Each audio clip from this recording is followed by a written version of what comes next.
Welcome to Catholic Answers Live, the program where you participate with your questions about apologetics and evangelization, including the most important theological, spiritual, moral, and social issues facing the world today. Call now with your question for today's guest. Toll free 1-888-31-TRUTH. That's 888-318-7884. Now, from San Diego, Catholic Answers Live. Hello and welcome to Catholic Answers Live Thursday, and that means open forum. Open forum means if you've got a question about the Catholic faith, we're going to do our very best to give you an answer, whatever that question is.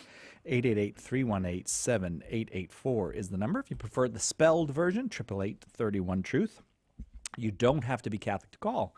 Anyone's welcome to call if you have a question about what we do and what we believe as Catholics, and also in light of our guest today, Jimmy Akin, senior apologist here at Catholic Answers, you can kind of broaden that out a little bit. If you got a philosophical or a moral, ethical, more general world religious question, Jimmy's pretty open to taking all of those. 888-318-7884. Jimmy's also the author of many books, including The Drama of Salvation, The Fathers Know Best, and his most recent big book is A Daily Defense. 365 Days Plus One to Becoming a Better Apologist. Yeah, but I also have a new small book out.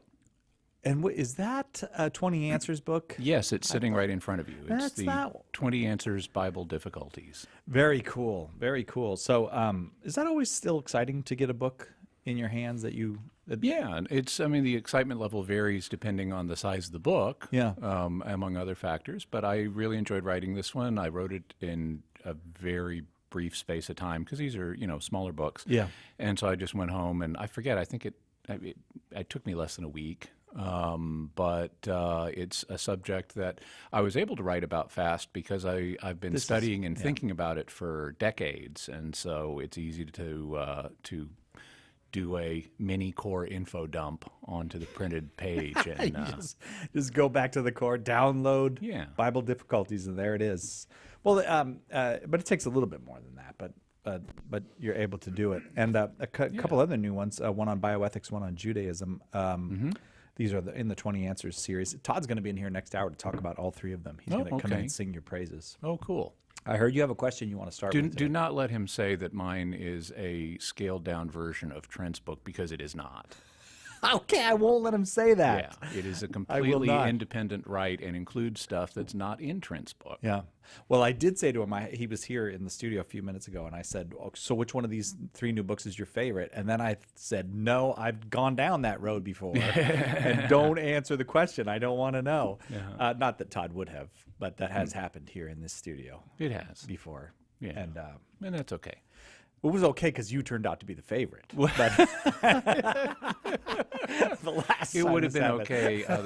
It would have been okay even if I hadn't. All right. So you had a question because the question at that time was who's your favorite apologist on the show? Yeah. And different people respond to different apologists, and that's good. If all the apologists here were cookie cutters of each other, then we would not be reaching as many people as we can, given our differences. We appeal to different audiences because we have different strengths and talents and aptitudes, and that strength, diversity of gifts from God is itself a strength that enables us to reach more people. Yes, amen to all that, including that when we have wonderful apologists who are not on the air too. Michelle That's right. And Peggy. Yeah.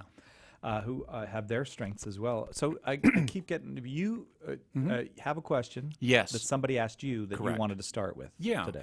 Yeah.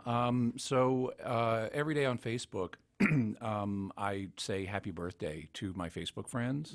I go by their posts and if it's their birthday, if it's their birthday, and say happy birthday to them. And one of them wrote back today, and his name was Jason, and he said, as a birthday present, he was wondering if I could give a Catholic exegesis of Hebrews 10:14.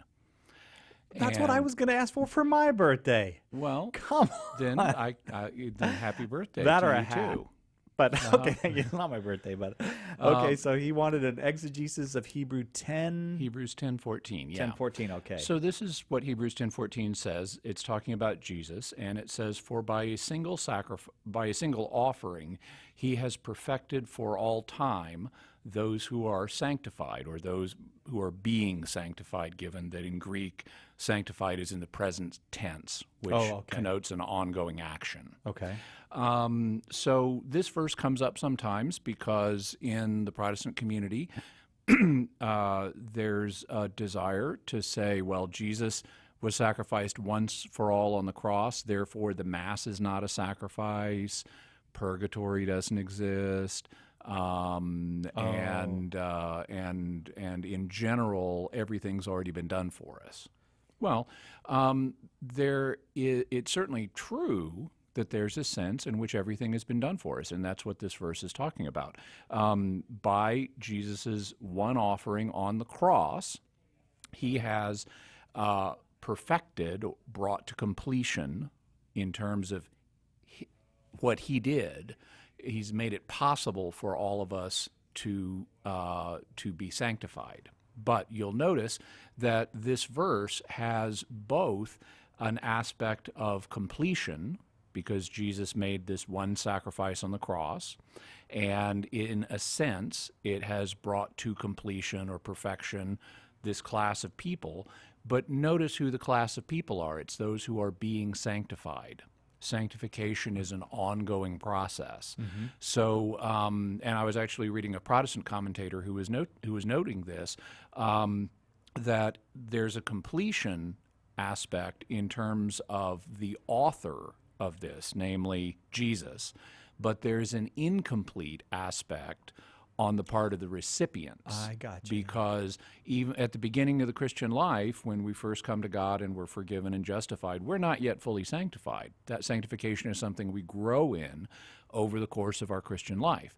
And if we're not perfect by the time we die, which frankly most of us aren't, then we're going to need a further sanctification once we die. And that's what the Catholic Church calls purgatory. And so the mere fact that Christ has, if you want to put it this way, deposited all the funds needed for our salvation, right, that doesn't mean they're applied to us in a single moment at the beginning of the Christian life. They're not. They're applied over time. And so the Eucharist, the Mass, has a role in presenting Christ's sacrifice and its benefits to us. And so it, in a sense, is also a sacrifice. Our sanctification is a process that occurs over time, and purgatory is the last stage of that.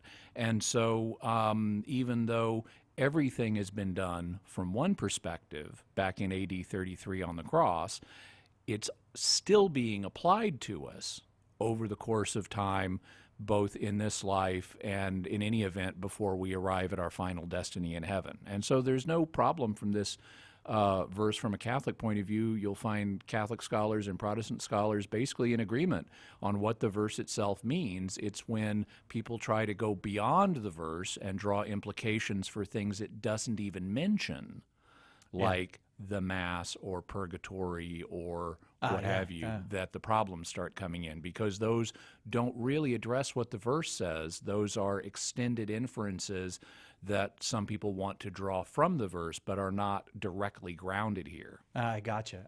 Well, that's very fortuitous that we had that birthday question today. Yeah. Is that, would you call that proof texting, or is that a different kind of, is that not? Well, proof texting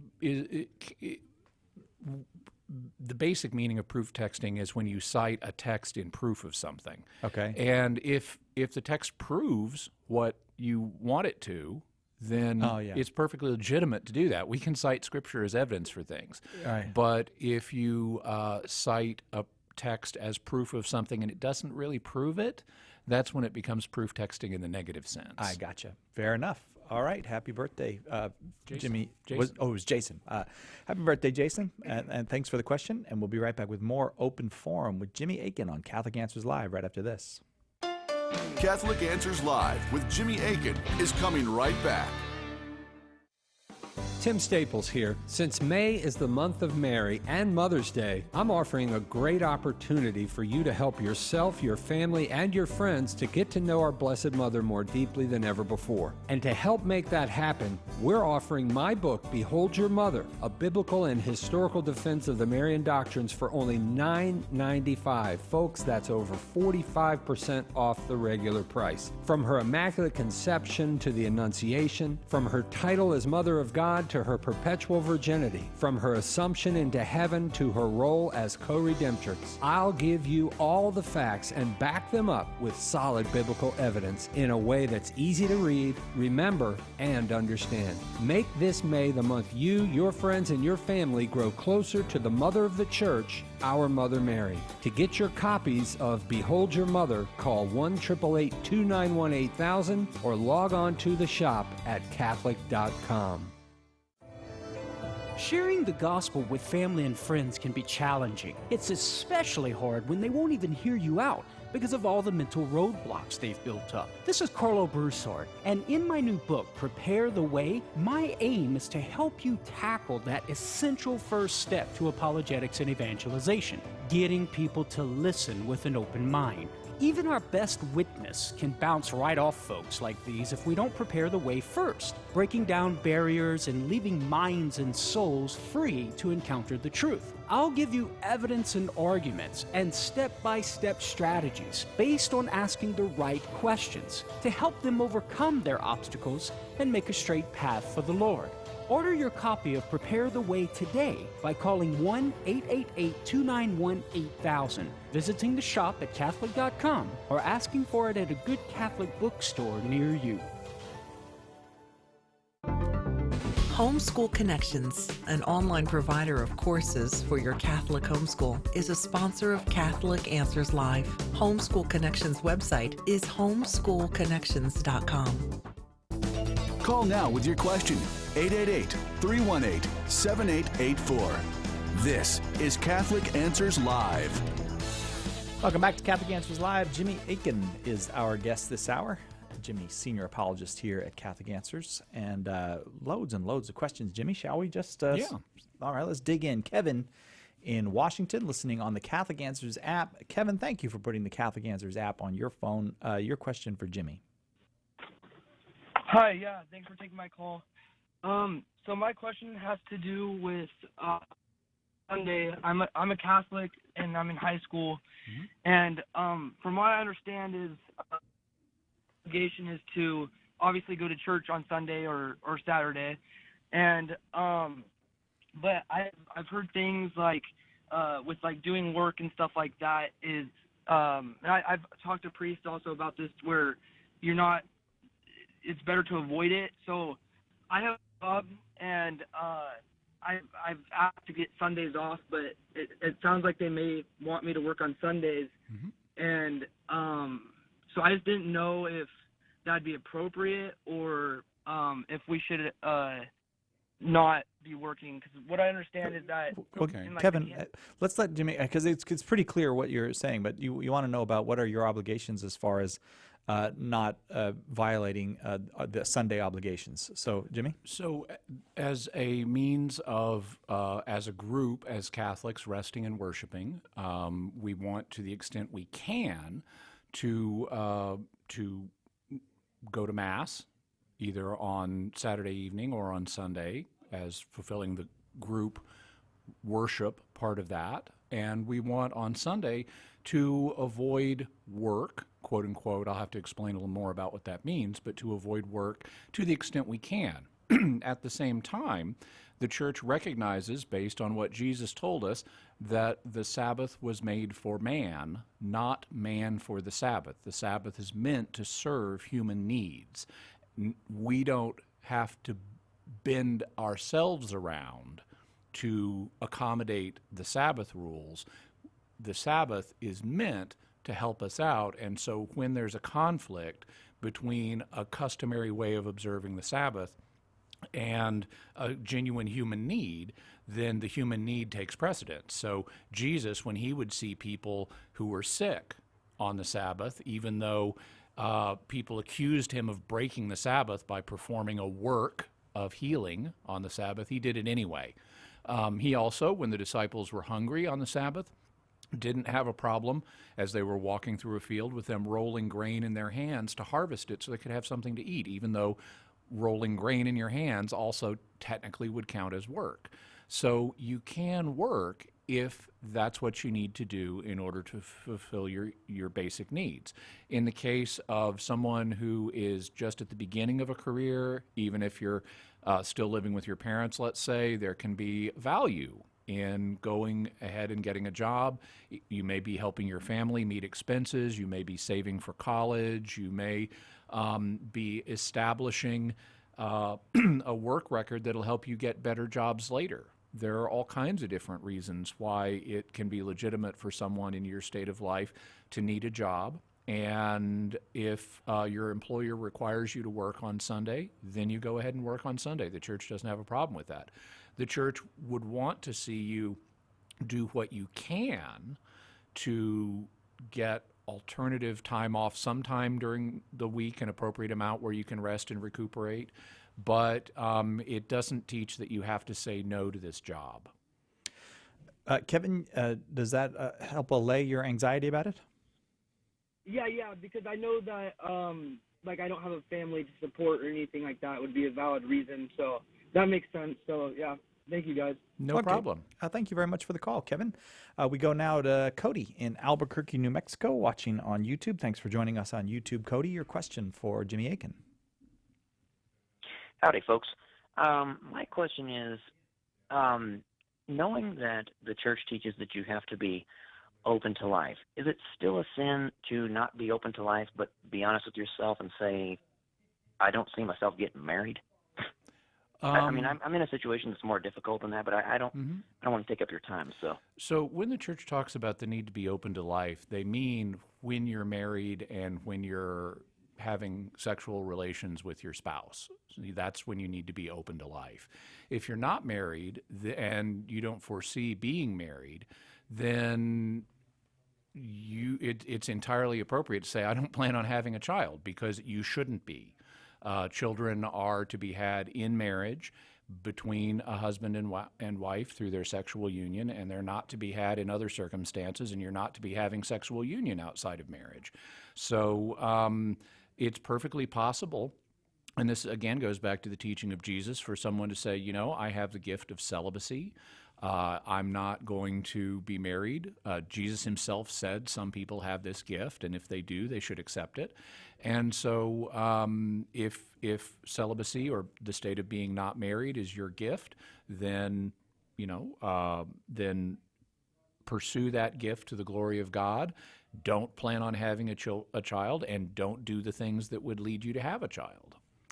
Cody? Okay. Because I'm in a situation where I would like to get married, but it's like I don't have the skills to take care of a child. I have some disability. Blindness is my main thing. Blindness does not prevent people from having a child, but right. I have issues with two-handed tasks, and I'm worried about dropping a baby or not being able to take care of him or her emotionally, and it's kind of like, what do I do if I get married? And it's a tough thing to grapple with. I would say that it is a cross or set of crosses that you're confronting, and a lot of people have to carry those. It also is not an insuperable barrier. If you start dating someone, then at some point in that relationship, not on the first date, but at some point in that relationship, you'd want to discuss, with your spouse about the prospects of child raising, because your spouse or someone you might hire would need to help supply some of the effort in raising the child, so that the child could have a safe and happy upbringing. On the other hand, there are situations where people have medical issues where they realize that for one reason or another, it would be prudent for them, even for the entirety of their marriage, not to have a child. And that doesn't of itself stop them from being able to marry and have a normal sexual relationship with their spouse. But if they've determined that for some health reason, whether it's the ones you may be facing or any other, then that it's appropriate for them not to have a child indefinitely, then they need to work with God's plan for human reproduction rather than thwarting it by contraception. And so an option would be having a normal sexual relationship with one's wife, but using natural family planning as a way of avoiding having a child. Because the goal of not having a child, marriage has more goals than just having children. It's also for the good of the spouses. And it can be legitimate to pursue one of those goals, like the good of the spouses, even though it's not practicable to pursue the other goal. The key is, if you're not pursuing that other goal, then you need to work with God's plan rather than thwarting it. And because God designed human reproduction so that women of our species continue to be sexually receptive even during the long periods when they're not fertile. And since he gave us the gift of reason to be able to decide when it's appropriate to pursue having a child and when it could not be appropriate to pursue having a child, it's legitimate morally to have recourse to the infertile periods in a woman's cycle. And that's what we call natural family planning. And so, or it's one application of natural family planning. You can also use it specifically to get pregnant. But if you get married for the good of you and your spouse, and you determine it's not for the foreseeable future something that you're in a position to do to pursue having a child, then what you would want to do is use natural family planning as a means to that end. But in doing so, you would still be open in principle, because if by some chance you did get pregnant, you'd welcome the child and do your best to care for it. Cody, I hope that was helpful to you. Thank you so much for that call. It is open forum today on Catholic Answers Live. Any question having to do with the life, the faith, the history of the Catholic Church is welcome. Let's go now to Tom in St. Louis, Missouri, listening to EWTN on Sirius Satellite Radio. Tom, you're on with Jimmy Akin. Thank you for taking my call. The question I have is, a priest here in the local diocese says it's no problem consuming holy water if you believe it has the power to heal you. It's okay. And I always thought it would be a misuse of a sacramental, actually consuming holy water. I thought it was only to bless objects or bless yourself. So, okay. No, holy water can be consumed, and if it's God's will to provide healing or any other benefit through consuming it, then he can do that. What we need to bear in mind is we don't have a promise that God is going to do that, because this is not a sacrament. This is a sacramental.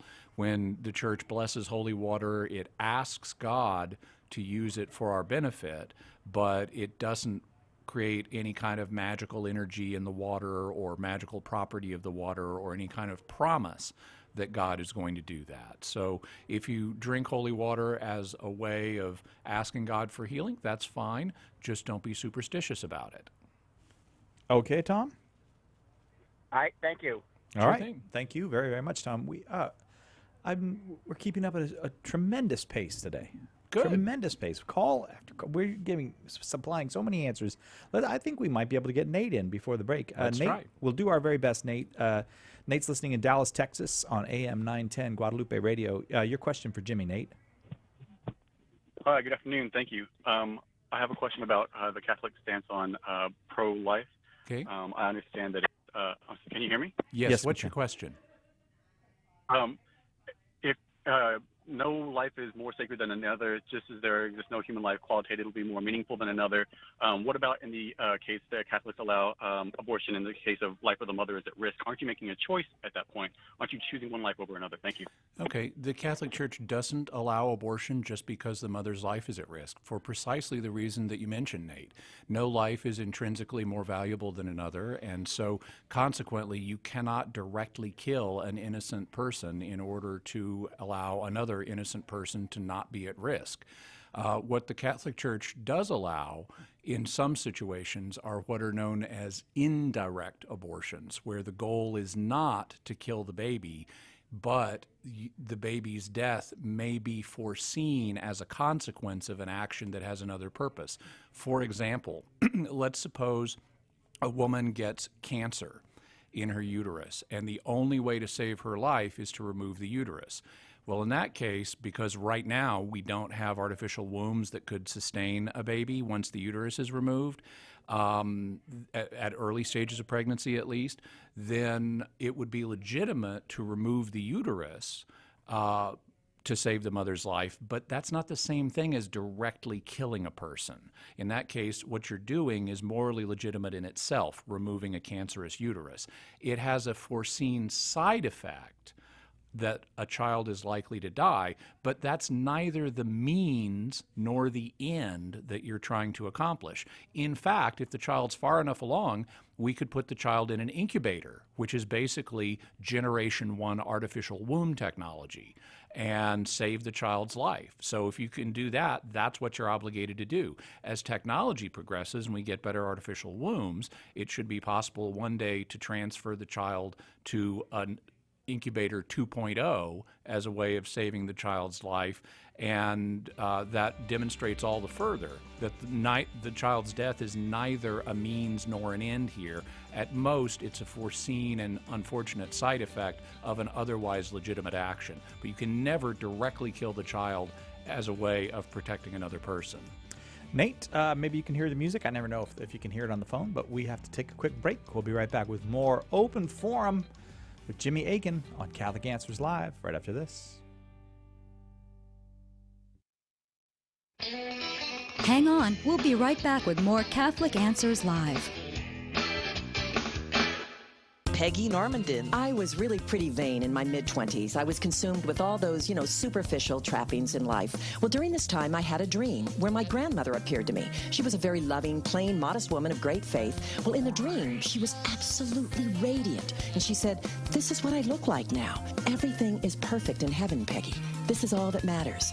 What a powerful spiritual wake-up call that was. Call Me Catholic with Peggy Normandin, Saturdays at 1 p.m. Eastern on EWTN Radio. Sharing the gospel with family and friends can be challenging. It's especially hard when they won't even hear you out because of all the mental roadblocks they've built up. This is Carlo Broussard, and in my new book, Prepare the Way, my aim is to help you tackle that essential first step to apologetics and evangelization, getting people to listen with an open mind. Even our best witness can bounce right off folks like these if we don't prepare the way first, breaking down barriers and leaving minds and souls free to encounter the truth. I'll give you evidence and arguments and step-by-step strategies based on asking the right questions to help them overcome their obstacles and make a straight path for the Lord. Order your copy of Prepare the Way today by calling 1-888-291-8000, visiting the shop at Catholic.com, or asking for it at a good Catholic bookstore near you. Would you like to become a Catholic Answers Live parish partner? We need you to help us spread the word at your local parish. We'll give you bumper stickers, window clings, flyers, everything you need to let your parish know about the best Catholic radio show on the air. We want you to partner with us. Email us at calpartners@catholic.com today and become a Catholic Answers parish partner.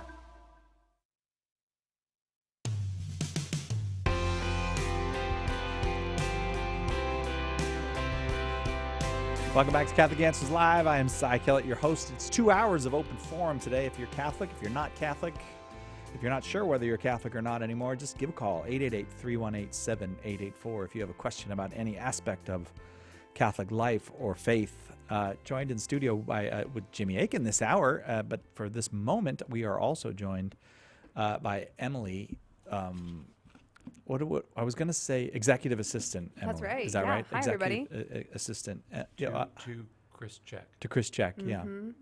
Hi, Emily. Hi, Chris. And Hi, Cy. I'm happy to be here. I'm representing Chris today. Yeah, so you came in to talk for Chris about the huge, giant Faith and Science Conference that's coming up. It's coming up, and it's going to be fantastic. We are very excited about it. It is going to be fantastic. It's September 27th through 30th at the Hyatt Regency in La Jolla. Beautiful San Diego. Okay, but since you're the executive assistant, what's your... I didn't mean for that to have any tone. I just felt like that had a little tone to it. What are you looking forward to in the conference? Well, I'm looking forward to quite a few things. To be honest, one thing I'm super excited about is the Mass with Cardinal Burke. I'm helping to coordinate that, and so that's kind of the thing that I'm most excited about. Right. But a second thing, and a very close second, will be square dancing with Jimmy. Oh, cool. I'm so stoked about that. I'll take second to Mass with Cardinal Oh, Burke. yeah. Dancing after that. Yeah, it's going to be fun. I was actually square dancing with Jimmy this past weekend, and it's a total blast. I highly Wait, recommend it. where were you square dancing with Jimmy this weekend? It was I was calling a dance for a 21st birthday party. How cool. And there were a bunch of folks there, and Emily was one of them. And so Emily got up and danced along with lots and lots of other young people and parents who were there, and it was a lot of fun. Had you square danced before? I had a couple times, also with Jimmy. All right, yeah, because I know Jimmy can teach you pretty quick what you need to know. Yeah. Like yeah. people at the conference are like, I'd never square dance. You will. Yeah, Jimmy it's will not have a you do it problem. I have it down in a to few a minutes. science. Yeah, Yeah. right. And that's so cool. But any foods you're looking forward to there? Food at the conference? Maybe like Look at my head. some M&Ms. Oh, that's it. Okay. Something. Right, Jimmy Aiken M&Ms. We will have Jimmy Aiken M&Ms Right. So at the weird. conference there. So sign up, register. Special early bird pricing is happening now through July 2nd. Seats are limited, and I don't know where Erica has not told me how many seats, but she has a smile on her face, which for her, the closer we get to sold out, the happier she is. So I assume there are fewer and fewer seats. There will be square dancing with Jimmy Aiken M&Ms. Full conference ticket includes that banquet dinner where there's a keynote address by Cardinal Burke. Special room rate at the Hyatt Regency La Jolla, $149 a night. You can't beat it. And it's also, I just think maybe, well, your generation, you're younger than me, aren't you, Emily? By 30 years or so. A little bit, yeah. This question of faith and science is very it's central to a lot of young people's lives. It's true. They don't know what to do. They don't know how to answer these things. Yeah, I completely agree. I think many people my age, don't understand that there isn't this dissent between faith and science, that the two go hand in hand. And even if they do believe that, maybe they were taught to think that, they don't understand exactly why. Yeah. And so it's so important to come to a conference like this and to understand the reasons and to be able to explain them to people. So Indeed. yeah, it's going to be a great conference. And you're not just on the M&Ms, Jimmy. You're not just the square dance caller. You also are giving a talk. I'm giving a talk on, and I get to give the talk on how the Bible relates to science. So that's a key concept that goes right to the core of what the conference is all about, and I'm excited about giving that talk. All right. Emily, fantastic. It's way better than having Chris in here. Oh, great. Anytime. It's way better. Like, just tell Chris this is your job now. Perfect. Come in and talk about the conference. Well, it's going to be a great conference. Thanks. And did you brush your hair? Because Erica always brushes her hair before she comes in here. I didn't. She just wants wake it to up look like this. good on the cameras. No? Thanks, Emily. All right, thanks so much. Have a great day. 888-318-7884 is our number. It is open forum. Jimmy Aiken is our guest, and our next caller is Matthias, calling from Spokane, Washington. Matthias, you are on with Jimmy Aiken. Your question, please. Hi there. So I grew up in the Protestant tradition that taught penal substitutionary atonement. And the proof text that they commonly used was God's covenant with Abraham, and that Abraham fell asleep, and that God passed through kind of the sacrificial animal parts that were separated, and that was symbolic for God kind of forecasting that he was going to take punishment on behalf of Abraham in order to atone for the world. But I heard that Catholics don't really believe in imputed sin, and so I was wondering what the Catholic perspective on that text and penal substitution atonement was. Yeah, so the Catholic Church doesn't have a single model of how the atonement works. It's open to multiple different models, and that have various degrees of traction in Scripture. It is perfectly fine talking about substitutionary atonement or vicarious, but not in the sense of penal substitution. Christ did do something on our behalf, and so he was, in a sense, our substitute or our vicar, and so it's okay to talk about, for example, vicarious atonement. He made atonement for us in a vicarious manner, serving as our vicar or substitute. However, he wasn't being punished in so doing. God did not treat him as if he were sinful. because he was not sinful, and to treat a sinless person as if they're a sinner is not just. So in understanding the suffering that Jesus undertook, it should be understood as something he did on our behalf, but it should not be understood in the sense of an all-holy God somehow punishing an all-holy person. Mm-hmm. That doesn't make any sense. Now, the model that I think captures the most of the biblical aspects of the atonement is one of sacrifice. Because it's clear, you look at the New Testament, it's not, I mean, courtroom language does come in on some occasions, but in those occasions, Jesus is presented not as the victim of the court, but as our advocate. Mm-hmm. He, like the Holy Spirit, is termed a parakletos, or an advocate, sort of a defense attorney in modern language. So he's also sometimes depicted as the judge, but he's never depicted as the victim of the court. The courtroom language, though, is secondary. What's primary in Scripture is the image of sacrifice. Thus, Jesus fulfills the Passover sacrifice. He fulfills all of the Old Testament sacrifices, and that's the central metaphor. So if you want to understand the core of what the atonement is about, I would say, and this is me, this is not every Catholic theologian, but I would say you want to think about what constitutes a sacrifice. At its most basic, a sacrifice is a gift. Human beings have an inbuilt instinct to promote good relations with someone by giving them a gift.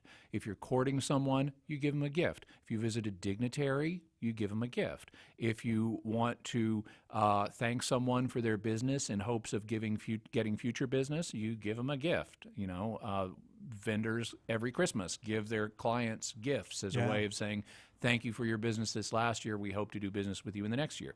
So this gift-giving behavior is a way of signaling goodwill among humans and promoting good relations. And it's natural, given that inbuilt, God-given human tendency, for humans to then apply it to the realm of the divine. And so in cultures all over the world, people give gifts to God or whomever they regard as the gods or the spirits or whoever it may be. And those gifts, in a religious context, we call sacrifices. Sometimes a sacrifice involves the death of an animal. Animal sacrifice is something that's out there. Also, it can involve plants. In the Old Testament, there were what were called heave offerings or wave offerings, where you take a bunch of grain and wave it before God. There were drink offerings, where you would pour out wine in front of the altar. So there were a variety of different types of things that could be sacrificed, but what they had in common is they were all gifts to God to promote good relations with God, either to say, thank you for blessings you've given me, or please forgive me because I've sinned, or things like that. And when we apply that sacrificial model then to Jesus, which to my mind is the primary one the New Testament uses for what Jesus did, like in the book of Hebrews, we were reading Hebrews 10:14 earlier. He perfected by one sacrifice those who are being sanctified. It's talking about the cross. So, Hebrews itself is applying the sacrificial metaphor to the work of Jesus. Well, in this case, Jesus, as an all-holy person who is thoroughly worthy of God's love, offers his life to God so that we won't be punished. He takes on the aspects of an animal sacrifice from the Old Testament, like the death of a lamb or something like that, and applies that in his own person through his own death. But it's not an act of punishment. It's an act of love for us and for the Father that sends Jesus to the cross. And we don't find scriptural language, certainly any kind of non-metaphorical language, talking about God punishing him. Matthias?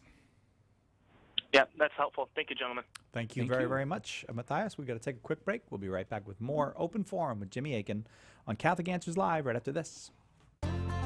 Hello, everyone. This is country music artist Colin Ray. Do what I do and keep it right here on Catholic Answers Live.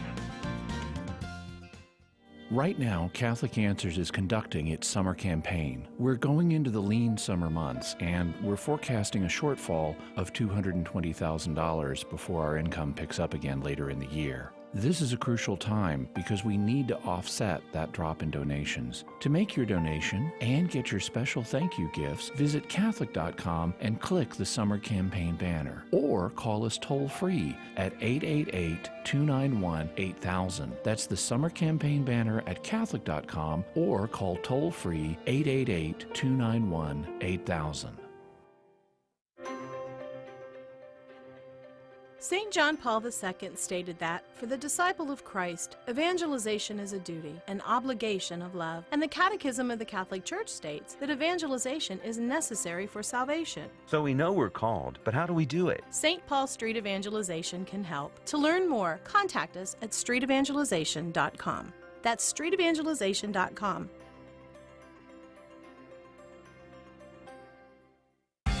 If there's one thing atheists and theists can agree on, it's the fact that we've all felt the problem of God's hiddenness and have cried out, "Where are you, God?"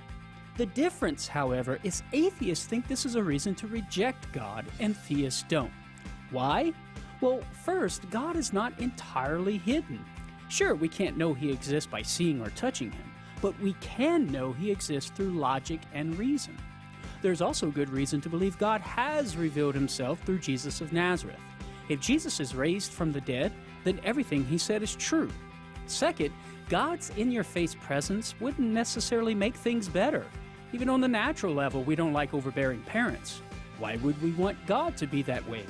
So while God's partial hiddenness is a mystery, it's not a good reason to embrace atheism. I'm Carlo Broussard with a ready reason for Catholic Answers. Catholic.com. Call now with your question. 888-318-7884. This is Catholic Answers Live. 2 great big hours of open forum today on Catholic Answers Live. Next hour, Jim Blackburn will be here to take your calls. This hour, Jimmy Aiken, our senior apologist here at Catholic Answers. If you haven't called, go ahead and dial 888-318-7884. And if we get to the top of the hour and you're on the line, just stay there. We'll get Jim in here next hour to take your calls. Let's go now to Dan in Hockley, Texas, listening on AM 1430 Guadalupe Radio. Dan, your question for Jimmy. Yeah, Jimmy, when was the Bible first translated into English, and was the King James Version written because of the church's reluctance to have the Bible written in English?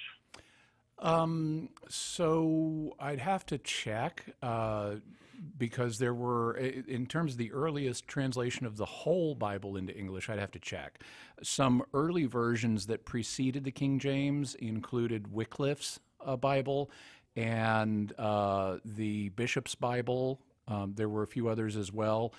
The King James was a revised edition of previous English editions, and it wasn't produced because the Catholic Church wasn't up for translating the Bible into English. In fact, you can argue that it was produced in response to the Catholic Church translating the Bible into English, because in the years preceding the release of the King James, the Catholic Church, in fact, produced the Reims New Testament and the Douay Old Testament in English, and thus the Douay Reims Bible actually came out before the King James Bible. And if you look in the translator's preface to the King James Bible, they kind of preemptively deal with some objections that they know that people are going to have to the King James Bible. And one of the objections is quite interesting. One of the objections is, why do we even need a New English translation? Because we have these others. And if we do need one, why not let the Catholics do it? Because they're the ones with all the scholarship. Oh, and, that's interesting. And so the King James translators are actually kind of defensive about this, and they're somewhat critical of the Douay Reims version. One of their criticisms is it uses some technical terms that they're going to try to avoid in their version. And so they don't deny that Catholics were up for translating the Bible and, in fact, had just recently done so. They don't deny that Catholics are good scholars. The criticism seems to amount a little bit to they think Catholics are a little highbrow in their scholarship. But it wasn't because the Catholic Church was reluctant to have an English translation. Okay, Dan? Quick follow-up. Was the Catholic Church the first one to translate it in English, or was it the Protestant Church? Well, before the time of the Reformation, I mean, like during Wycliffe's time, Wycliffe, at least initially, was a Catholic, and I'd have to check what his status was at the time he produced his translation. He was not he was not a Protestant. He was kind of someone who thought along lines that anticipated things in Protestantism, but he wasn't himself one of the Protestant reformers because he was living earlier than that. But English is just one language, and the Catholic Church translated the Bible into all kinds of languages before English even came along as a language. So I'd have to do some checking on what was the earliest whole translation of the Bible in English, and I mention that because before any complete translations, there are invariably partial translations that where get somebody produced. does a gospel or the epistles of St. Paul, or just the New Testament or something like that. But you know, I'd say English is an interesting. The history of the English Bible is interesting, but it's only one component of the overall history of the Bible, and the Church has shown itself willing to have translations into all kinds of languages before English. And actually, those are also mentioned in the preface to the King James 1611 edition, where they talk about all the numerous editions that have been produced in various languages that they were aware of up to that point. Dan, thanks very, very much for that call. We move now to Tyler in San Bernardino, California. Tyler, you're on with Jimmy Akin. Your question, please. Hi, good afternoon, gentlemen. I have a couple questions if we have time, but the main one is, so the first one is, I'm very curious. I'm not Catholic yet, but I'm in the midst of going to RCIA. I'm curious about the Nicene Creed and how we say I believe in one Lord Jesus Christ. When the original Hebrew scriptures obviously display another name. The scripture that gets me is John 5:43, when it says he came in his Father's name. Okay. Well, so let's deal with that first. He came in his Father's name. Coming in his Father's name is an idiom. Coming in someone's name or doing something in someone's name is an idiom that means doing something on behalf of someone else. It doesn't mean a literal name is involved. I mean, typically there is a name involved of either a person or a corporate entity that someone is doing something in the name of. But, well, to give an example, I'm part of a dance club. And recently, one of our members died. And I happen to be on the board of that dance club. And so as a representative of the board, I sent a card of condolence to the wife of the member who died in the name of the board. Yes. But does that mean the board has a name specifically? Yeah. Not really. There's not an official name. It's called the board, but that's a description. That's not a name. And so really what I did in sending the card was to do something on behalf of the board, and we express that idiomatically by saying in the name of the board, but that doesn't mean the board literally has a name like Bob or the official board or something like that. And in the same way, when Jesus is said to come in the name of the Father, that means he's come on behalf of the Father to do the work that the Father has for him to do. It also doesn't establish a particular personal name for the Father. The Father is a descriptor, and it gets used functionally as a name, but it doesn't mean that God's literal name, that the literal name of the first person of the Trinity in Hebrew is Ab, which is the word for Father, or Abba in Aramaic. So that's one aspect of this question. In terms of Jesus's name, he doesn't have just one name. There's not just one form of his name, and so that's why it's okay for us to use Jesus. In the Old Testament, the equivalent name is Yeshua, which gets brought over into English as Joshua or sometimes Jason by way of Greek. And then in Aramaic, the equivalent name is Yeshua, although it gets pronounced a number of different ways depending on which dialect of Aramaic one is speaking. In some Aramaic pronunciations, the name is pronounced Yeshua. But in English, we have trouble saying that, especially the vocal cords activation at the end in Yeshua. Mm-hmm. And so we tend to say it as Yeshua, but that's just an Englishified pronunciation of an Aramaic name. It's not literally how ancient Aramaic speakers would have said it. The ways they would have said it would have depended on their own accents. And so most of the time, Jesus was hanging out with Galileans. They would have said his name with a Galilean accent. Down in Jerusalem, they would have used a Jerusalemite accent. But the apostles and the other inspired authors of the New Testament didn't have a problem just bringing his name over into Greek. So they did.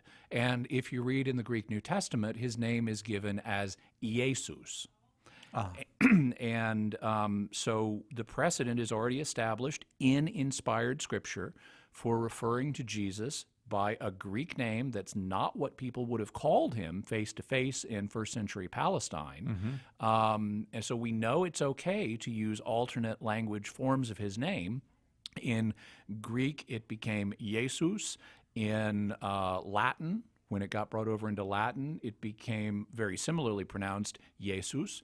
And then from there, it passed into English and other languages. In English case, it came to be pronounced Jesus. But all of those are variations, and he, based on his original Aramaic name, which would have, in all likelihood, have had a Galilean pronunciation since his family was from Nazareth, and he didn't have a problem with these alternative forms of it, as illustrated by the way the New Testament itself uses it, and so we shouldn't have a problem with those either. Okay, Tyler? Beautiful. Thank you so much. No problem. Thank you. Let's try to real quick get to Matt in Nebraska listening on Spirit Catholic Radio. Matt, your question for Jimmy Akin. Hi, my question is, I'm Catholic, and I've been reading this book, 5 Proofs of the Existence of God by Edward Feser, to try to be able to defend the faith a little better. Mm-hmm. And I was having a little bit of trouble understanding. In one portion, it goes through a proof that God is immaterial, not made of matter. And in another portion, it goes through a proof of what it calls the principle of proportionate causality, which is that an effect must be somehow present in its cause. Mm-hmm. So I was just trying to wrap my head around how God is able to create matter if he's not made of matter. Okay. Given those two things both being true. Okay. Well, based on the fact that that there must be a causal connection between a cause and its effect, we would know that God must, in some sense, be quote-unquote present in creation. And in fact, we describe God as being omnipresent, but that means he's able, among other things, it means he's able to affect all of the different created domains. But these created domains themselves are not all made out of matter. There's empty space, and there's time. And empty space is not made out of matter. Time is not made out of matter, but those are created entities as well. And we can say that God is, via his omnipresence, present in space and time and matter without being made of space or time or matter. Does that help? Oh, yeah, I think it does. Thank you. Yeah, no problem. But that thing about how can God make matter? I mean, we don't know how God makes stuff. No, that's something that exceeds our ability to grasp. Yeah. But a different principle is relevant here, which is that the effect may not be greater than the cause, and God is infinite. Mm-hmm. Therefore, he's the greatest possible cause, and the matter that he makes captures only a finite degree of his greatness, and therefore the effect does not exceed the cause. Matter has all kinds of varying imperfections. such as its mutability, but God, at being infinite and outside of space and time, is perfect and immutable. So he exceeds the capacities of matter. But matter reflects some degree of God's greatness. And Matt, thank you very, very much for that call about some serious matter. Yeah. What? No. Matters. It does matter. Jim Blackburn will be here next hour. Jim Blackburn coming up next hour. Jimmy Akin, thanks so much. Thank you, Very Si. fine hour. And folks can get Jimmy Akin's newest booklet. We'll call this one a booklet, Bible Difficulties, at shop.catholic.com, where everything currently is 15% off if you just input the words or you use the promo code SPRING18. But this is the newest one. This is the newest Jimmy Akin work, and you can get it right now at shop.catholic.com. Thanks so much. Hang on. If you're on the line, stay on the line. If you haven't dialed yet, go ahead and dial, because Jim Blackburn will be here to take your calls. 888-318-7884. That number. We'll be right back with more after this on Catholic Answers Live.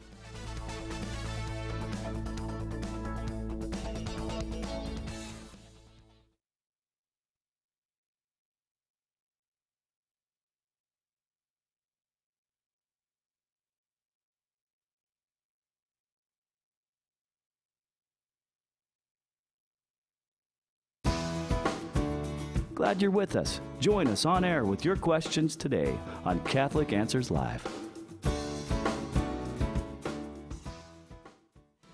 Hi, this is Cy Kellett. It's easier than you may think to have a Catholic Answers speaker at your conference or parish event. We've got the speakers. Fired up and knowledgeable Catholic Answers speakers have their bags packed and are ready to come see you. Go to CatholicAnswersSpeakers.com to find out just how easy it is to have a Catholic Answers speaker at your next event.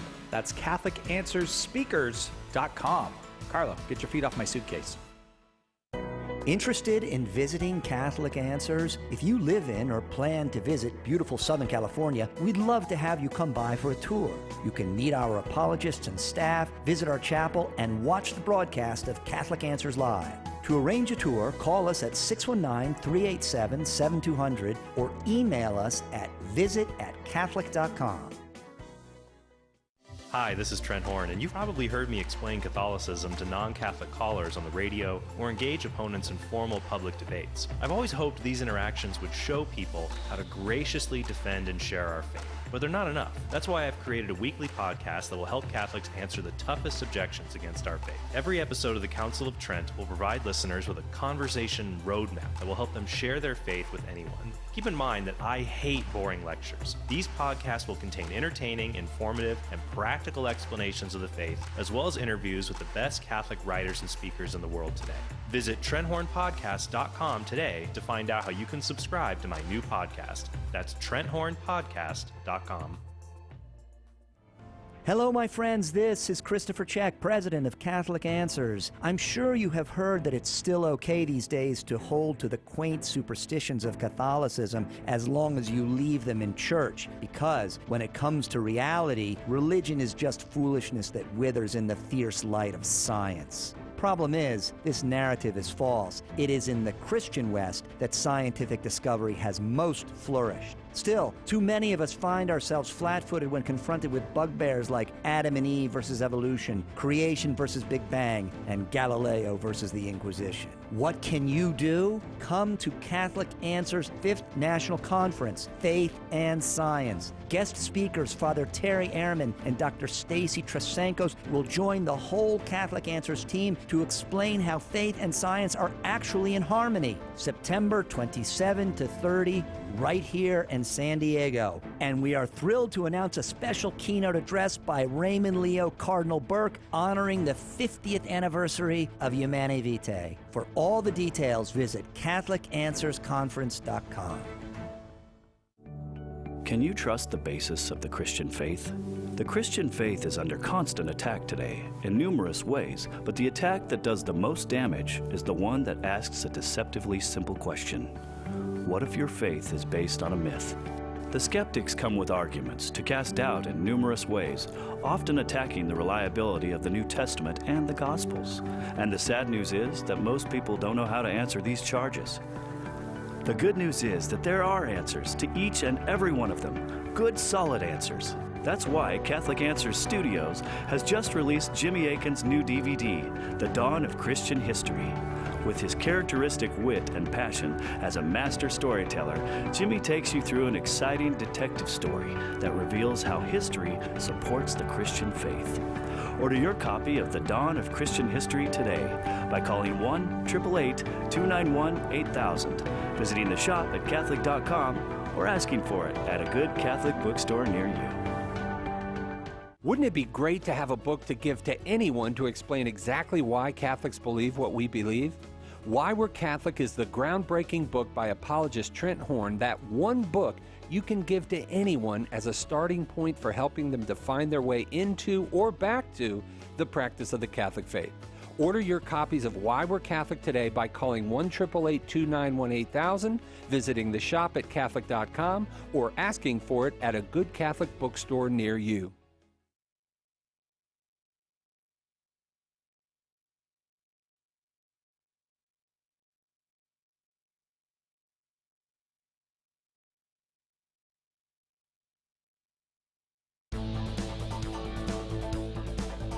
Welcome to Catholic Answers Live, the program where you participate with your questions about apologetics and evangelization, including the most important theological, spiritual, moral, and social issues facing the world today. Call now with your question for today's guest. Toll free 1-888-31-TRUTH. That's 888-318-7884. Now, from San Diego, Catholic Answers Live. Welcome back to Catholic Answers Live, open forum. If you got a question about the life, the faith, the history of the Catholic Church, this is your hour, 888-318-7884. If there's something you always wanted to know about Catholics, something you already know but need a little help explaining, just give a call, 888-318-7884. You don't have to be Catholic to call. Anyone can call. It's a special day for us here at Catholic Answers. 3 generations of Chamberlains here in the studio. Nick, our sound engineer, his daughter, and his mom and dad are all in the studio, and it's very distracting to have a baby in the studio. Very hard to do a radio show when there's a cute baby around, Nick. Knock it off. And our guest this hour to take your calls, Jim Blackburn. Jim Blackburn, longtime associate here at Catholic Answers, longtime apologist and speaker, and you can connect with Jim via Catholic Answers if you'd like to book him as a speaker. Isn't that right, Jim? You're at CatholicAnswersSpeakers.com? I am. I'm on the Catholic Answers Speakers Bureau. Right. That's and right. You've written a whole bunch of books for, including several. I think you might be one of the top authors of 20 Answers books in the 20 Answers series. And I have 4 of them. Yeah, so. I think you're. I think that might put you in the top. I don't know. But all is well, Jim Blackburn. I feel like I haven't spoken to you a long time. I think maybe the last time you were on, I was not. I think that's right. But I'm happy that you're here. Nice to talk to you again, Si. Glad to be back. You as well. And you do some stuff going out and talking with groups of like RCIA groups and confirmation groups and stuff like that. So that is all wrapped up now, huh? Yeah, it's confirmation season, and that seems to be the latest string of talks that I've been doing is for people who are preparing for confirmation, whether they're young students or adults, and but that is pretty much wound down now. But I'm available for any types of talks like that. I do a lot of speaking at parish ministries. For some reason, and I really enjoy that. They're smaller groups often. It allows for a lot of interaction, one-on-one interaction with the people there, and I really enjoy giving those kinds of talks. Sometimes I prefer that to a larger conference with. Yeah, because these are the folks that are in the parish doing the ministerial work of the parish. That's right. And you're helping them to be fully prepared in their faith and all to do that work. I've even done several. I've been called in to just sit down and answer questions, and do spend an hour or two just answering questions from say catechists or people in the religious education department, and I really enjoy that. It's a lot of fun. So I have that listed actually as one of my talks that I offer through the Catholic Answers Speakers Bureau. It's just an open forum Q&A like we do right here on Catholic Answers Live. Yeah, have you got questions? People enjoy that. I should do that, but I would have to bring you with me. I could just be I'll be like, okay, I'll come answer your questions, but I'm going to go like this. Jim Blackburn, That's how I'm going to answer every question, Jim Blackburn, and then you answer it, just like we're going to do today for the next hour. Okay. Yeah, let's do that. That'll be my new gig. Just being the guy that says Jim Blackburn before you answer a question, which is actually what I do on the radio. 888-318-7884 is our number. 888-31-TRUTH. We are going to get to lots of calls, despite the fact that there's a baby in the studio. We're going to get to calls.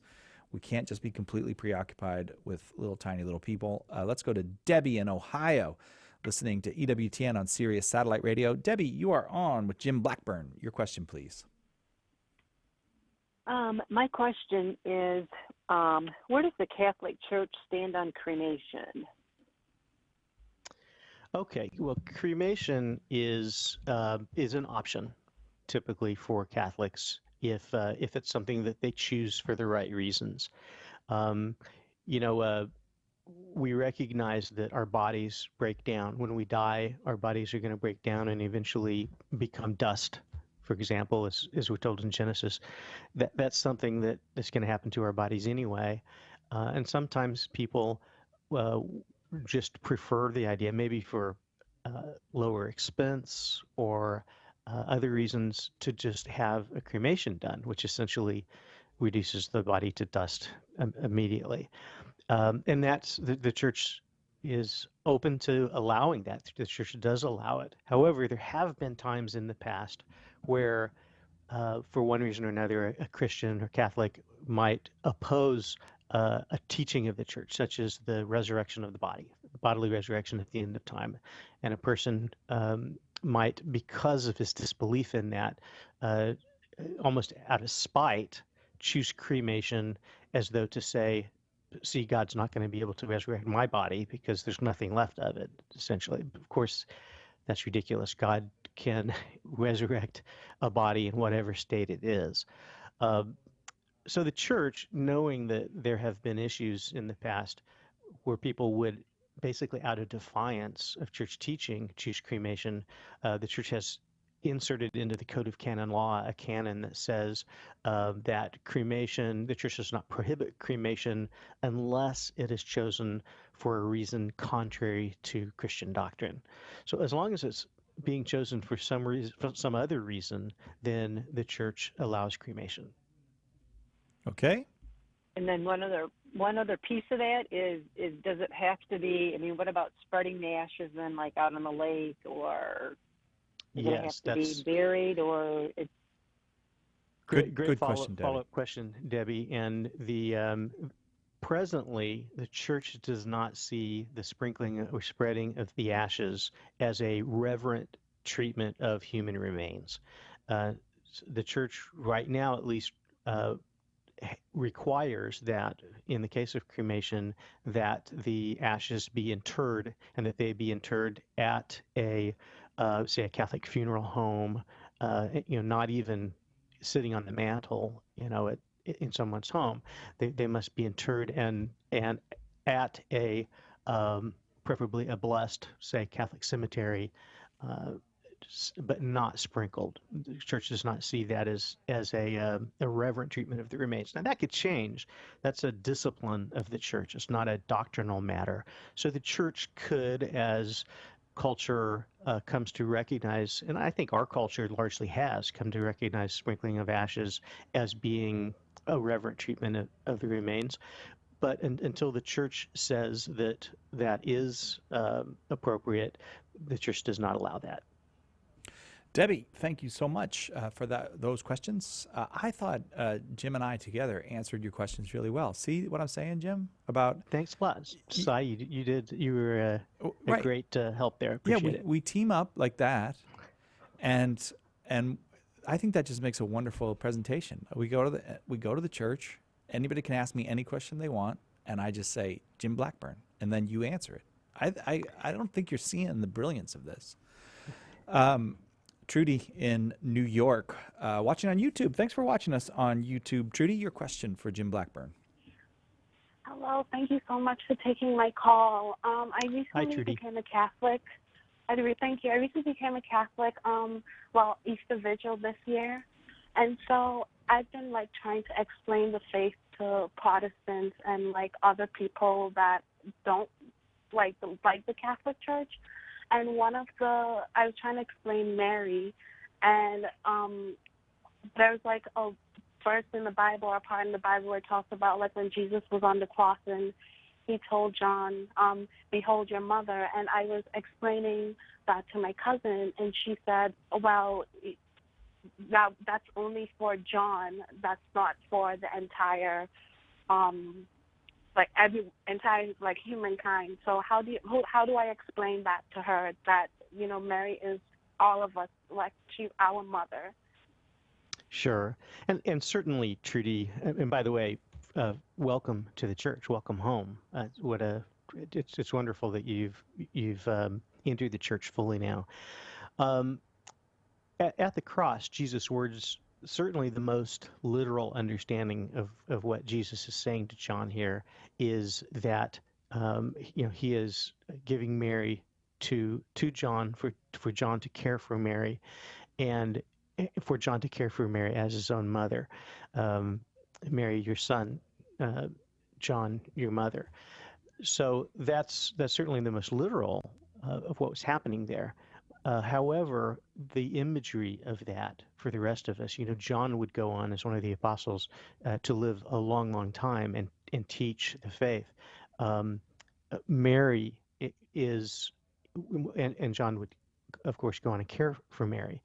But this imagery of Mary being John's mother is something that spread then to the church. John, as an apostle and representative of Christ, yet a human being and representative of the church, is someone who would now have Mary as his mother, and Mary, in a sense, then becomes the mother of the church. Now we can go at this from other angles as well. We see Mary in the book of Revelation, for example, being depicted as our mother, and it being depicted as the Queen of Heaven. The mother of the king in ancient Israel was recognized as the queen. Mary is the mother of Jesus, our king, and she is now our queen, the Queen of Heaven, and in that sense, she's our mother as well. So I suppose here you could step in and recommend maybe a book by Tim Staples or something that would maybe go into a lot more detail on this. Well, you're very gentle the way you said it, because what I should do is just send her a free copy of Tim Staples' book, Behold Your Mother. And Tim, it's a biblical and historical defense of the Marian doctrines, and it's all about Mary, Trudy, and we'd love you to have it as our kind of welcome home gift. Would you hang around and give your address, if you would like the book, give your address to Maggie, our brilliant call screener, and we'll get that out to you. Okay, thank you so much. Thank you for answering my questions.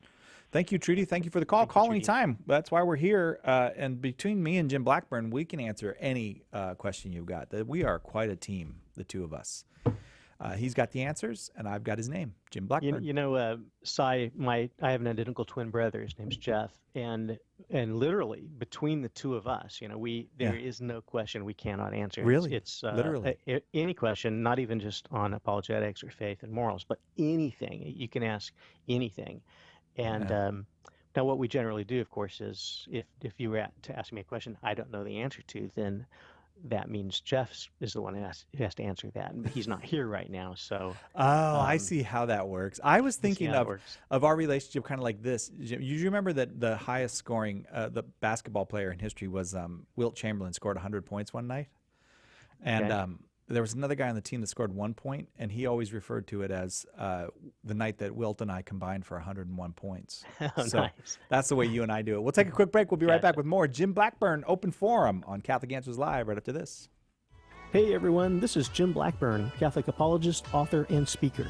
Speaking of speakers, did you know that you can arrange for me and a whole host of other Catholic Answer speakers to speak at your conference or parish event?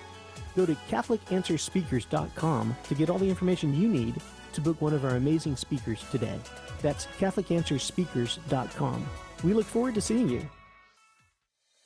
Tim Staples here. Since May is the month of Mary and Mother's Day, I'm offering a great opportunity for you to help yourself, your family, and your friends to get to know our Blessed Mother more deeply than ever before. And to help make that happen, we're offering my book, Behold Your Mother, a biblical and historical defense of the Marian doctrines for only $9.95. Folks, that's over 45% off the regular price. From her Immaculate Conception to the Annunciation, from her title as Mother of God to her perpetual virginity, from her assumption into heaven to her role as co-redemptrix, I'll give you all the facts and back them up with solid biblical evidence in a way that's easy to read, remember, and understand. Make this May the month you, your friends, and your family grow closer to the Mother of the Church, our Mother Mary. To get your copies of Behold Your Mother, call 1-888-291-8000 or log on to the shop at Catholic.com.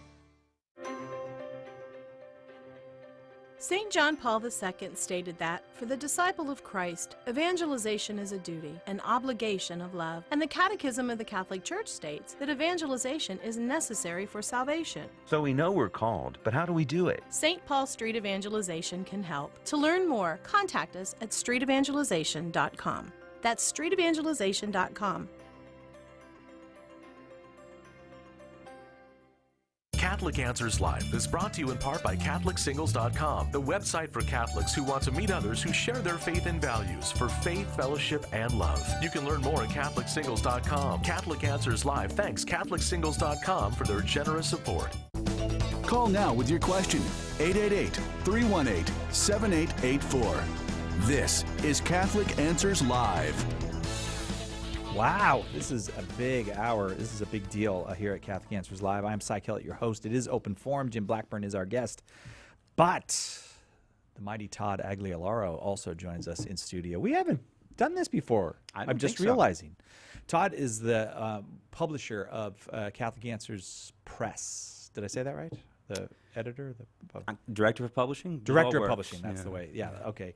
Director of Publishing. So all these books and everything, all that stuff, that's all Todd's work. And there are he's not the author of all of them, but it's all Todd's work to acquire, to edit, to produce those books. Yeah. Sounds pretty impressive, doesn't it? It does sound really impressive. I wonder about your eyesight, though. Has it suffered at all from that? You know, I'm just about the point where I'm putting on the reading glasses now, yeah. Oh, really? The ravages of middle age. Well, yeah, but but there is the computer thing, too, now, though. So you can bump up your, I don't know. What do you call it, font size? You don't know how to explain. Do that. Do you edit on a computer, or you don't? You prefer not to? Oh no, that I have to do. Everything's done on screen. Although sometimes I whip out the red pen, from every now and then. And you know all those editor marks. Oh yes, the secret code, the hieroglyphics. Yeah, those. So we got 3 brand new books here, and that's why we're super excited. And there are 3 books in the Catholic Answers series. Jimmy Akin was in last hour and mentioned his brand new one, Bible Difficulties. Michelle Arnold, a fine apologist here who rarely will appear on the air, but she wrote a book on Judaism that you said focuses mostly on modern Judaism?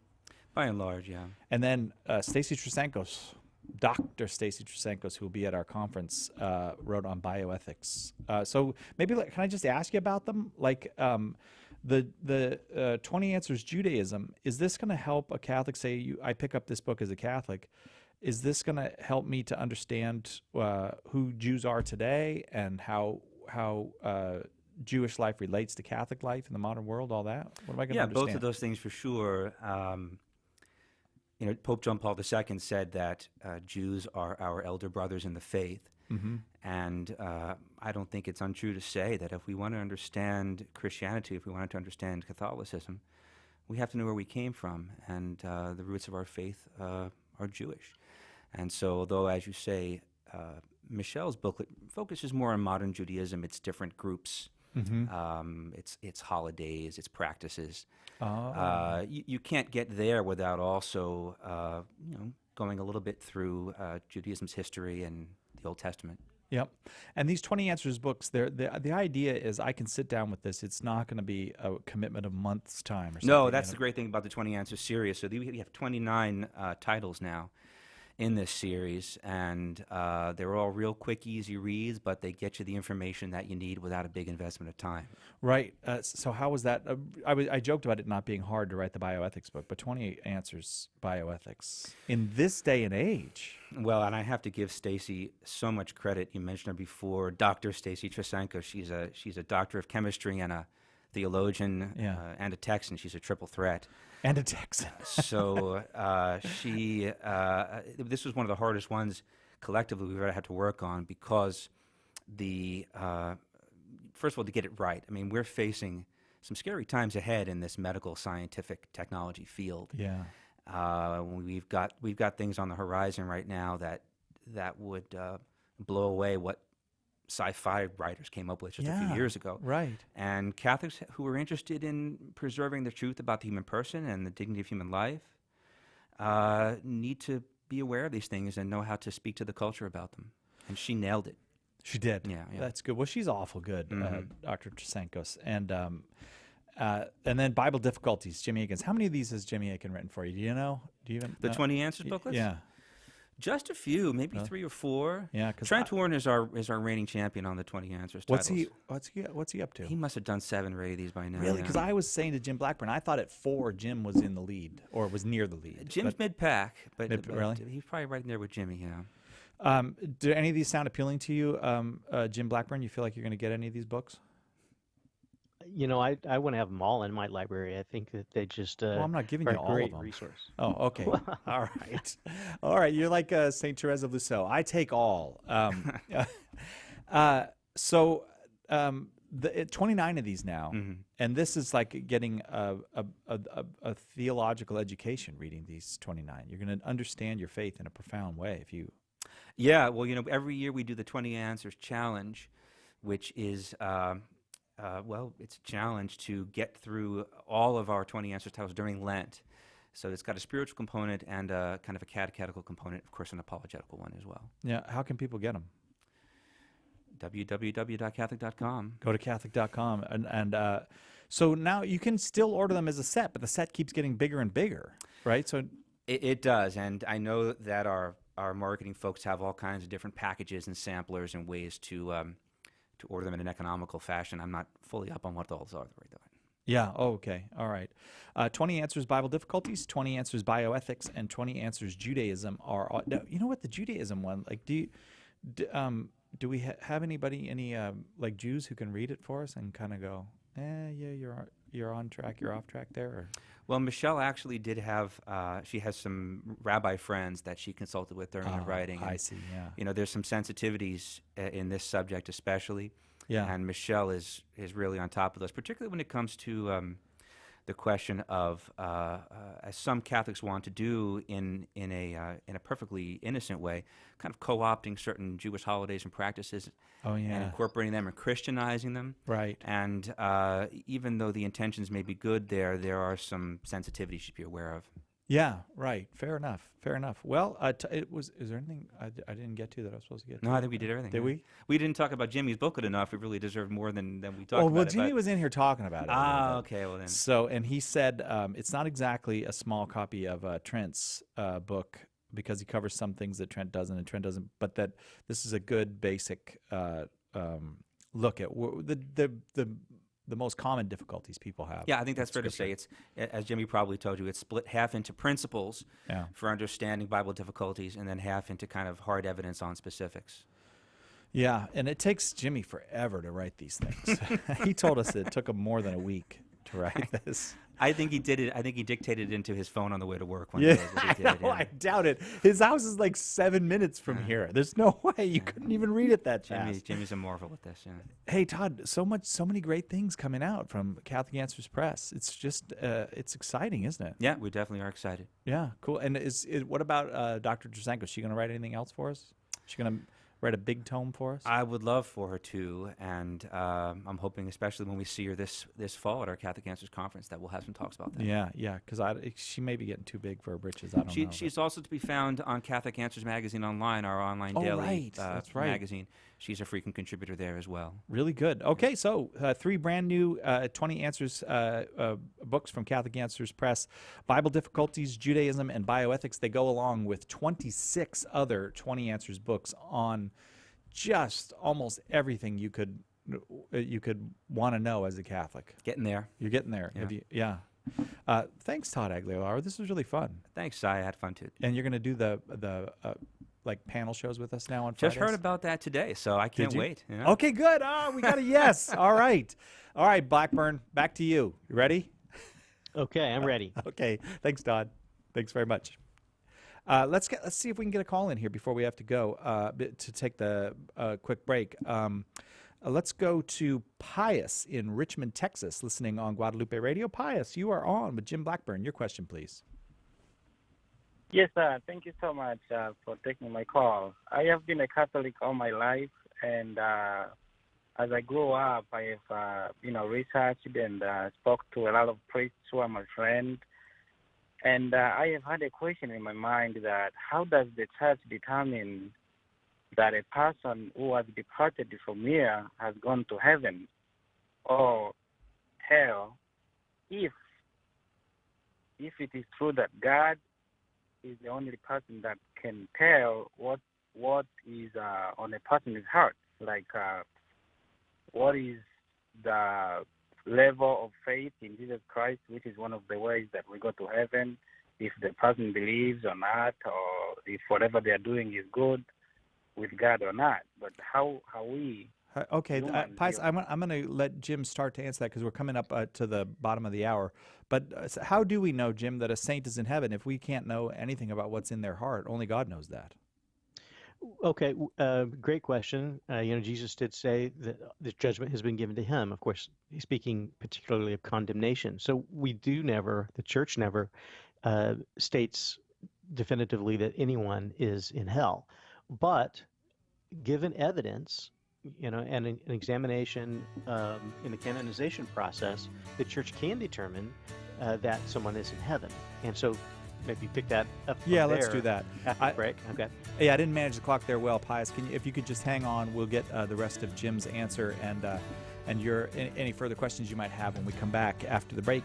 Jim Blackburn is our guest. Open forum is our topic, meaning if you got a question about the Catholic faith, we're going to do our best to give you an answer. 888-31-TRUTH is the number. Be right back after this. Catholic Answers Live. The only thing missing from today's broadcast is you. Call now with your question. What difference does it make who or what you worship or what you believe? Sharing the faith used to make some people mad because it challenged their own strong beliefs. Today, it makes a lot of people yawn because they don't have strong beliefs about anything. Religious indifference is the great spiritual sickness of our age, a product of the relativism that dominates modern culture. This is Matt Nelson, and in my new book, Just Whatever, I'll take down the building blocks of religious indifference one by one.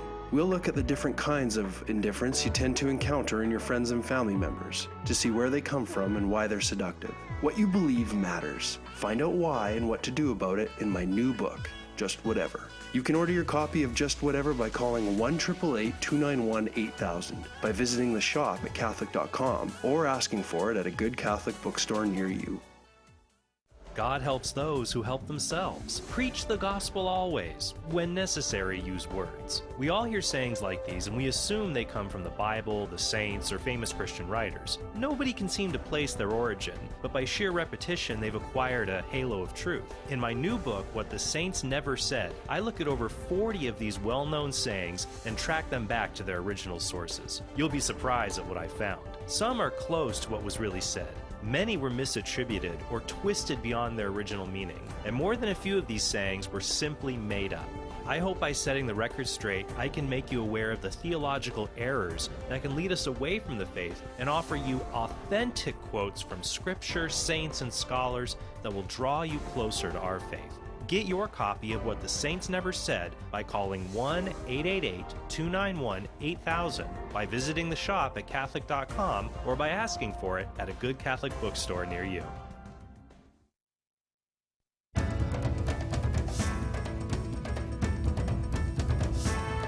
EWTN is available 24 hours a day, 7 days a week.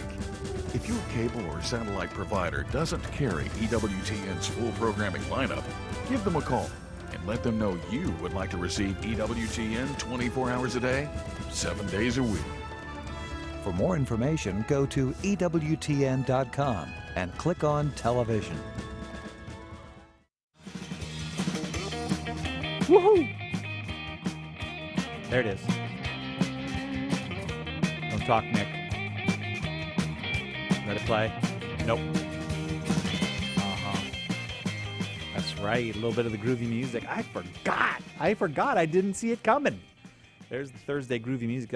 Jim Blackburn, you may not know this, but that's my happiest time of the week. That 15 seconds while the groovy music plays, and then he won't play it any other time during the week. So there's never like, let's just make Si happy today. We'll play it. No. It's very strict rules. You only get to play it on Thursday, second hour, after the second break, and there it is. We were talking to Pius before we went to the break in Richmond, Texas, and Pius, do we still have you there with us? Yes. And so I just want to review your question for Jim Blackburn to make sure that we're. But you were asking. You were asking something about we know that certain saints are in heaven, or we say as Catholics that they're in heaven.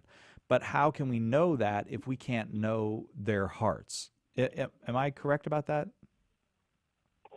Yes. If we can't determine if they've done good or not, so how do we know they're in heaven for sure? I gotcha.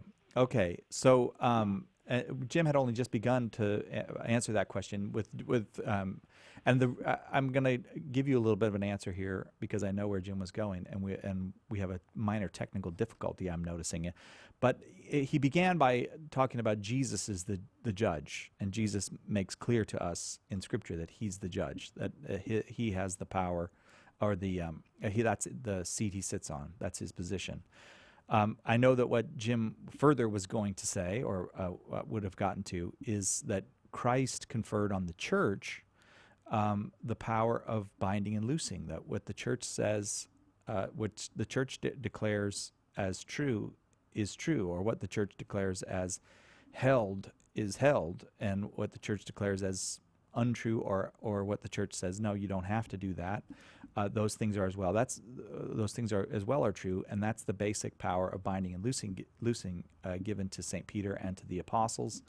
And so the church does have a charism given to it by Christ to be able to discern and then say, the church doesn't decide to send the saint to heaven, but merely to say at beatification that saint is in heaven, and at canonization to say beatification is not a saint, but beatification, that person is beatified there in heaven, and at canonization to say that person is not only in heaven, but is worthy of our imitation and lauding on the altars of the church. So all that's happening when the church says the saint is in heaven is not that the church is putting the saint in heaven, but that the church is given the powers of discernment and binding and loosing that Christ gave the church. It's declaring that person is in heaven. Does that help you at all? Yes, kind of. I think it gives me the, I do more research in that, and I see what's going on. So okay, that sounds like a very polite no, but you're still not convinced that we can know that a saint is in heaven. Yeah, maybe due to my ignorance of the word and the rules of the church. Deep inside, I know that the church has the power to make decisions of that, like right. Reference to Jesus talking to Peter. But he said, whatever you forgive, it's forgiven, and whatever you retain is retained. Right. I don't see the relation between forgiving and determining that the person went to heaven, especially if, let's say, maybe I committed a sin and I did not repent to the priest. So is that sin not forgiven or forgiven? If I intentionally not repented to the priest, is it repaying then? Can that keep me from going to heaven?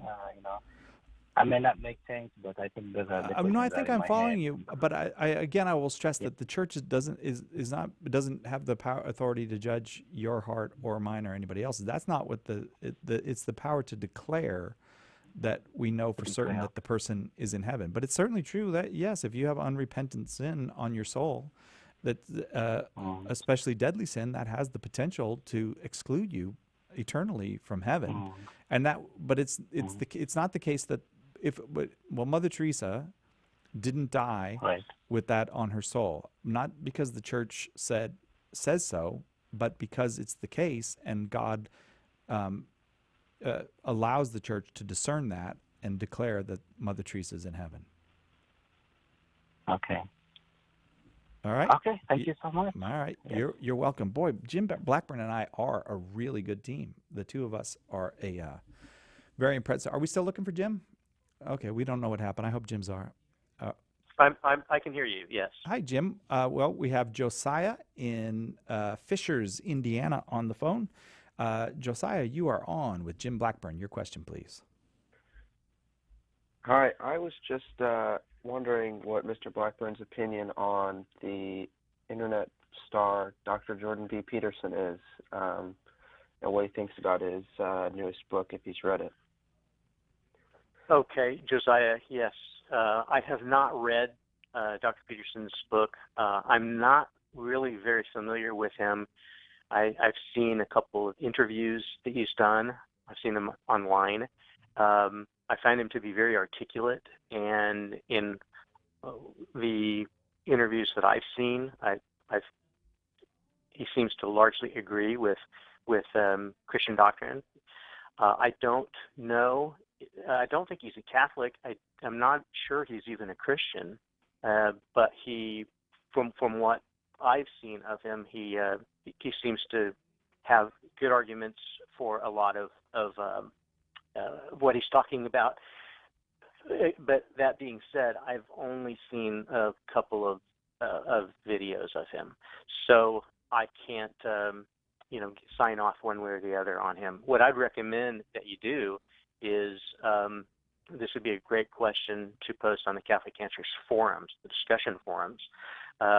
You'll get a lot of feedback there, I'm sure, from Catholics who are familiar with him, who maybe follow him, and who can give you an in-depth opinion on whether he's solid when it comes to Christian doctrine or not. Cy, you might have another suggestion for Josiah? I don't actually. I don't know. I know of Dr. Peterson. I know of his book, 12 Rules, is a super big bestseller, but I have not familiarized myself with him more than that. I will say that my predecessor in this chair, Patrick Coffin, interviewed him on Patrick Coffin Media, so you might try that interview. Jordan Peterson is one of those people I keep telling myself, I got to find out about this guy because someone's going to call and ask us about him, and I haven't done it yet. So the other one is Father Martin. I'm sorry, I haven't gotten to their books yet, and so I don't. But Josiah, is there any particular reason you ask? Is there something in what Dr. Peterson says that you would like to know whether or not that jibes with what the Catholic Church teaches? No, I follow him pretty closely. Actually, I've listened to his podcast a lot. I've just been seeing a lot of criticism from Catholic and Christian online media for him not being a Catholic or a Christian. Oh. And I'm trying to understand where that's coming from, because his ideas are no less true just because of his religious beliefs, especially when it pertains to mostly politics and our modern political discourse, because that's what he focuses on. Yeah, right. And he's a psychologist, is that right? I'm just trying to understand where that... Right, yeah, he does politics through psychology, yeah. Yeah, I don't know, but it's certainly the case that there are many important and good ideas that come from outside of the the church. God doesn't say only a Christian can have an important thought. But I don't know. So I think your instinct is right on that point. We can't dismiss someone just by saying, well, they're not a Christian. Well, why is that a dismissal if his ideas are good? But as far as evaluating his ideas, I don't think Jim or I can do it. Even though we are a magnificent team, I just don't think we can do it. Sorry, Josiah. All righty. Thank you. God bless you, brother. Now we got to go read his book, Jim. We got to take a break. I'm going to see if I can read it during the break. We'll be right back with more after this on Catholic Answers Live. This is Dale Ahlquist of the American Chesterton Society, and you're listening to Catholic Answers Live. Do you subscribe to Catholic Answers Magazine? We hope, but if not, right now we've got a deal that you're going to love. We've reduced the price and thrown in a free digital subscription when you subscribe. That's right, subscriptions to Catholic Answers Magazine just got cheaper, $10 less on one-year subscriptions and $20 less on two-year subscriptions. And right now, when you purchase a subscription, you get a subscription to the digital edition added to your order for free. With a deal like that, it's the perfect gift for friends, family members, seminarians, your priest, even yourself. When you get right down to it, what other gift has the potential to touch hearts and reap eternal rewards? Log on today to CatholicAnswersMagazine.com and sign up yourself, your friends, and your family for a magazine that is bound to make a difference in their lives and the lives of those they meet. Share the faith. Defend the faith. Catholic Answers Magazine from Catholic Answers, the most trusted name in Catholic apologetics. What difference does it make who or what you worship or what you believe? Sharing the faith used to make some people mad because it challenged their own strong beliefs. Today, it makes a lot of people yawn because they don't have strong beliefs about anything. Religious indifference is the great spiritual sickness of our age, a product of the relativism that dominates modern culture. This is Matt Nelson, and in my new book, Just Whatever, I'll take down the building blocks of religious indifference one by one. We'll look at the different kinds of indifference you tend to encounter in your friends and family members to see where they come from and why they're seductive. What you believe matters. Find out why and what to do about it in my new book, Just Whatever. You can order your copy of Just Whatever by calling 1-888-291-8000, by visiting the shop at Catholic.com, or asking for it at a good Catholic bookstore near you. Call now with your question, 888-318-7884. This is Catholic Answers Live. Welcome back to Catholic Answers Live. I am Cy Kellett, your host, and I am joined by Jim Blackburn. Between the two of us, we make one fine apologist, and that is because I just defer to Jim on everything, and that means the apologetics work gets done. 888-318-7884, the number. We go now to, we weren't talking to someone when we went to break. No. Let's go to Deb in Nebraska, listening on 91.5 FM, The Spirit. Deb, you're on with Jim Blackburn. Your question, please. Yes. When it comes to funeral mass and burial, what are the Catholic teachings and practices for a stillbirth, death very soon after birth, or miscarriage, abortion at any stage of pregnancy? Okay. Jim Blackburn? Okay, for a funeral mass, my understanding is that you can have that. If baptism wasn't possible for the child, there can still be a funeral mass. I may be wrong on that, but my understanding is that because the Church recognizes that we don't know with certainty the state of the soul of an infant that's died without baptism, we can hope for the salvation of Israel, that God provides a way for that. We see this in the Catechism of the Catholic Church.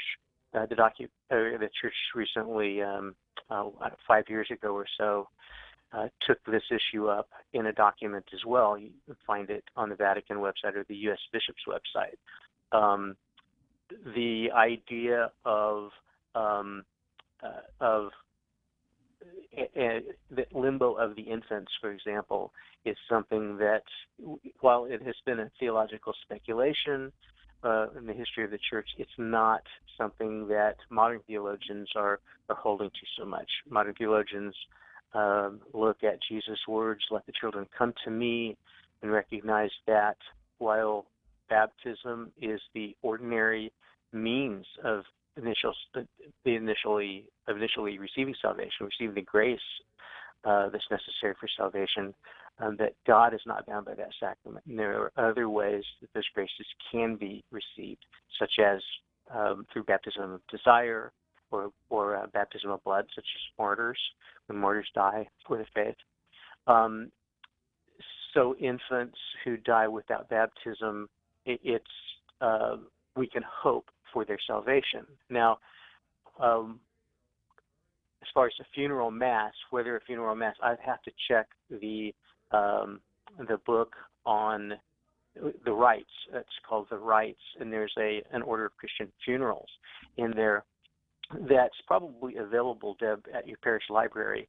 I don't have it in front of me at this moment, but that's where I think you would find the definitive answer on that.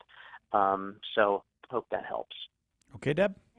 In terms of burial, are you aware of I guess, funerals and burials for miscarriages, or how soon? You know, there have been miscarriages in my family, but more distant relatives, and that's something that, you know, I guess is not really brought up because it's such a painful thing. And I guess I just don't know if that happens, especially early. It does. Miscarriage. It does.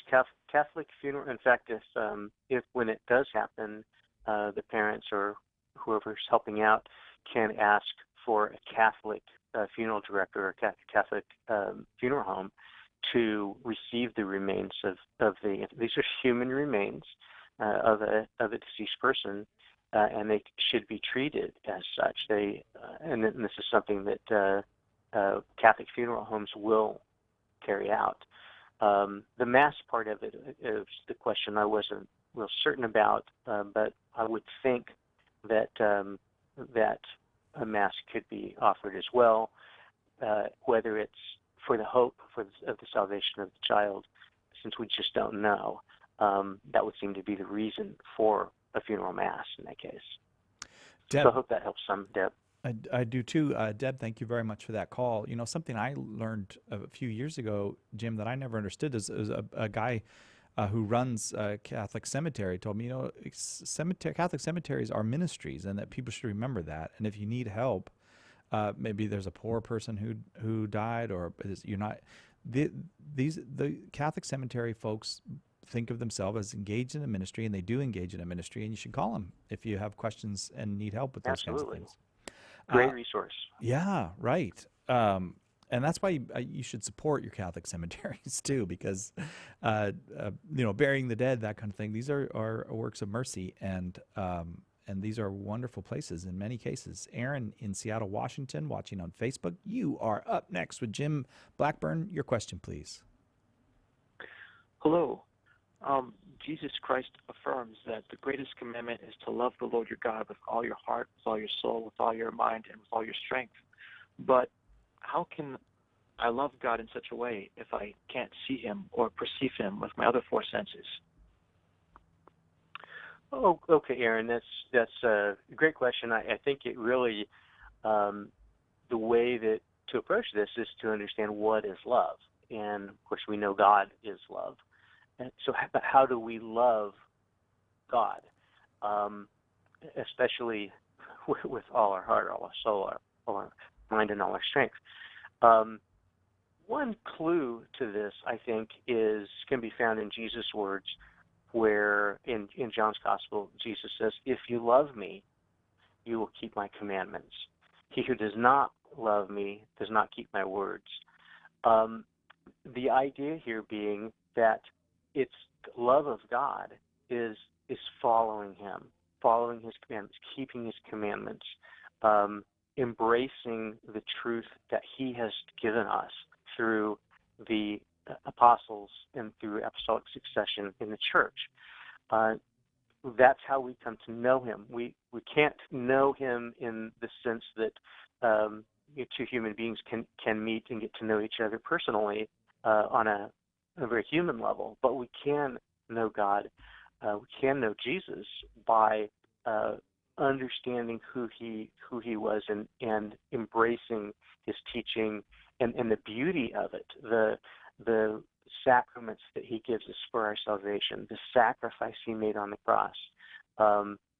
He also said, there's no greater love than this, that one lays down his life for his friends.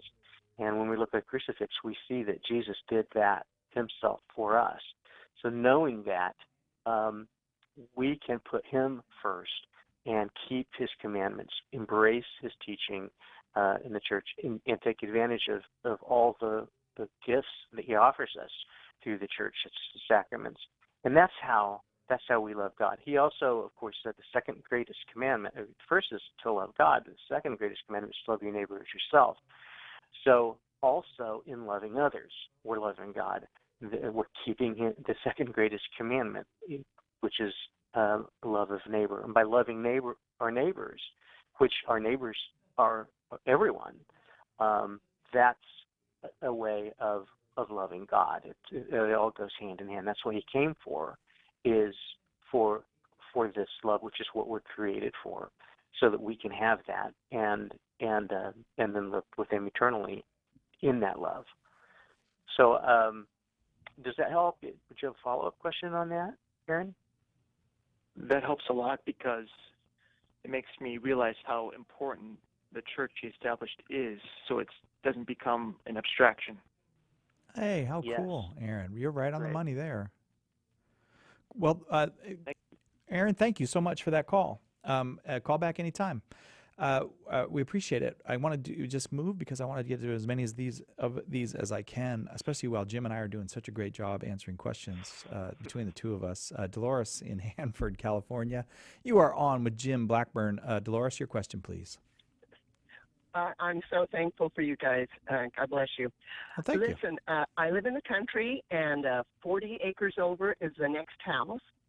And some people moved in there, and they seem like pretty nice guys and all that stuff. And I drove by and noticed that they had a red sticker underneath the right-hand side light, and it says, "Hail Satan." Yikes. And I'm not kidding you, it just knocked me off for a loop. And I kind of freaked out, and I've been freaked out about it for like a week.